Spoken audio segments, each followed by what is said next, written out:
is it evidence or argument to take to the financial department, my wife, but the financial department that I could get. Welcome back to the Workbench, where we try to make things. And what we're continuing to try to make today is Revell's 1971 Olds 442, or what we're calling the Faux 42, because it's a Cutlass we had when we were young, and we're trying to make it look like a 442. And the main thing that's been really bugging me, or that I got to get figured out, I guess I should say, is what we're going to do for an air cleaner. We're going to talk about that in just a second. But before we do that, I did want to point out, I finally painted these jack stands that I have. I just did a quick paint job, quick weathering. You keep seeing them, or I guess maybe you've noticed them showing up in the thumbnails of these videos, and they're just gray plastic. And maybe you haven't noticed them because they are just gray plastic. They don't stand out very much. So I went ahead and finally painted them up. Just a quick paint job with some quick kind of rusty weathering. So I think those look pretty good. But elephant in the room here, right? The air filter for the Faux 42. I've really been wanting to do, as you all know, you've heard me talk 100 times now, that dog bone style B&M filter, because all the round filters, they just won't work due to fitment issues, because we've got the distributor here with wires coming out. We've got the upper radiator hose coming out here. And then we also, with this carburetor, we have kind of a low hood clearance. And I thought that dog bone would be the best bet. And I had a couple of great comments about how we could achieve that, because I've been having trouble finding one or getting one, obviously in miniature scale. And let me make sure. So Ryan had said, why don't you just build it out of styrene, which is absolutely very true. We could do that. Just get two square style filters, plug them on the end of, what I could do is just stack up or get some thick styrene, and basically to carve that center section is what I would do out of some styrene, make that work. So that's an option. And then Big Bob or Big Bobo, I'm not sure exactly which way it goes by. He pointed out that there's an 18th scale. What is it? Let's see. It's American Muscle die cast, a 32 Ford 18th scale that has a dog bone air filter on it. Now the problem is that's obviously 18th scale. We're talking 25th scale, and that what this is? Well, I don't know, whatever this is, 24th scale, 25th scale, whatever this model is. It'd be, obviously be too big, but I'd been talking about getting a 3D scanner, and instead of paying $800 for the real thing and scanning that, I could just get the 18th scale one for $20 or whatever, I could find one on eBay for, and scan that. And those are both great options, but I did some digging. I did some searching. I did some Googling, and I found a file. Now, it's not the B&M dog bone, but if you remember, I mentioned that there's actually a Holley option. Well, that file, that STL, is out there to be 3D printed. It's available. I found it. So the problem is, I don't really have a way to print it. I have a 10-year-old Dremel 3D printer. It's a 3D printer by Dremel. I got like 10 years ago for free off of, it was either Marriott reward points or Southwest Airline reward points. I got it for free like 10 years ago. It was a decent printer, and it's a filament printer or PLA printer. I don't think it's going to do the job for something so small. I used to use it with the RC car stuff with just 10 scale, a lot bigger scale. Those work okay. But I need a resin printer. So I started looking around. And I think that's probably going to be what I do is, and again, thank you to Ryan and Big Bob, those are both great options. But I think what I need to do is just bite the bullet and get a new resin printer. And I found one that I think would do what I need to do for like $184. I think that's going to be the option. Then I can it's $4 for the file, the little STL file it's already created. I could print it. I could print it as many times as I want. I could print it and send it to you guys.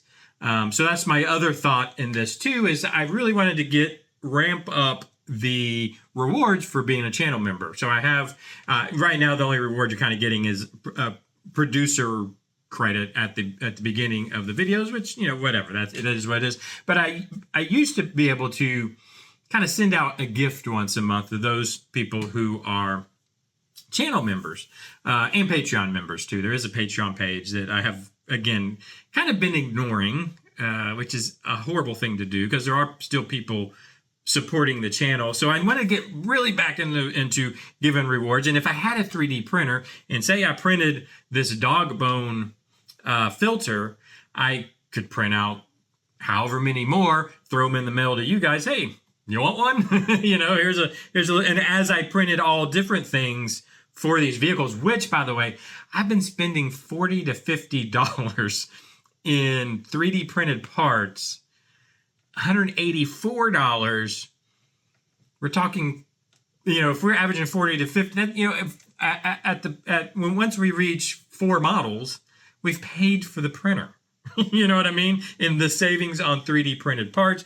So that's kind of where I'm at, is, you know, I've got to the point, one, where I'm buying so much in after or 3D printed parts, or whatever you want to call that world. The ability to give rewards to channel and Patreon members, the ability, I don't have to wait. By the way, I need to get the 90-degree boot ends. I need whatever, all the different, I'm trying to remember what else I needed. Oh, the speakers for the back.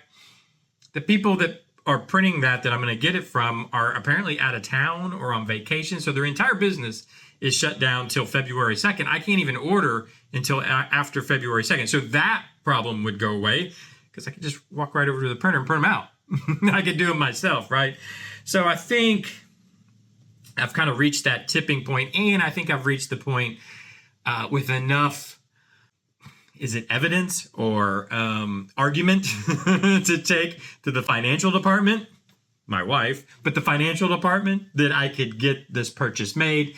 Now, the only bad part about that is it's going to put a new microphone. It's going to push it down the list. So I don't know if you guys have noticed, or at least in my opinion, the audio on these videos has gone downhill a little bit. Well, that's because the microphone I was using went kaput and is no longer working. I mean, it's only, I don't know, 7 years old. I guess it's about time for that. So I'm actually having to use the mic on just on my camera right here, my face cam.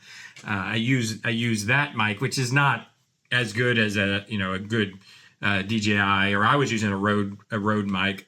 You know, it's not as good, but I mean, I think the audio is okay. But so it's me purchasing a 3D printer is going to put that on the back burner. so it might be a little longer till the audio gets a little better on the channel, but I think it's good enough that's okay. I think it makes more sense from the model building standpoint and from the financial standpoint of the model building that to get our own 3D printer. I mean, I used to do tons of 3D printing. There's not a big learning curve. The only learning curve would be going to a resin printer and what's involved there. But I think that should be pretty short. And the one I'm looking at is supposed to be pretty user friendly and easy to learn. But anyways, I think that's the future plans. That's as far as involving the 442. You know, that's what we're going to have to do for the air cleaner, and then that's the bigger story. To get to that air cleaner, I think it'll be a good thing. I think it'll be a good thing for the channel. I think it'll be a good thing for channel members, channel and patron members.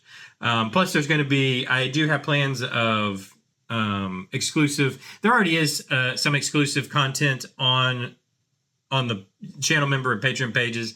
It's not really automotive related, so that's why I think I'll probably end up doing. My idea is to do a build that is only for channel members, Patreon members, and it's completely built from the input of the channel. And so every decision, so it could end up being this complete Frankenstein looking of a thing, but I want it to be like I do the work, but I'm hands off as far as the decision making. Thought that'd be a lot of fun. But anyways, that's where we're at here. Tomorrow, got to get to work on the exhaust. I think we got to start getting the exhaust built in, get the bottom of the chassis working while we wait for the parts and things that we need so that we can get everything assembled. So I think that's where we're going to turn our attention to starting tomorrow. If you've enjoyed this, please hit the like button, please hit that hype button, please hit that subscribe button, and please think about hitting that join button. It helps support the channel. Also, there's links down in the description to Amazon Amazon links to these, to whatever it is I'm working on. Obviously, you can use that link and not. You can search around Amazon, and it still gives it a little kickback. So, anyways, if that's something you're interested in, a way to support, please do. I think big things coming, hopefully, for the channel. So, anyways, hit the subscribe button if you want to keep up with that stuff. I don't know. Do all those things everybody tells you to do on YouTube, and I'll see you tomorrow. Bye-bye.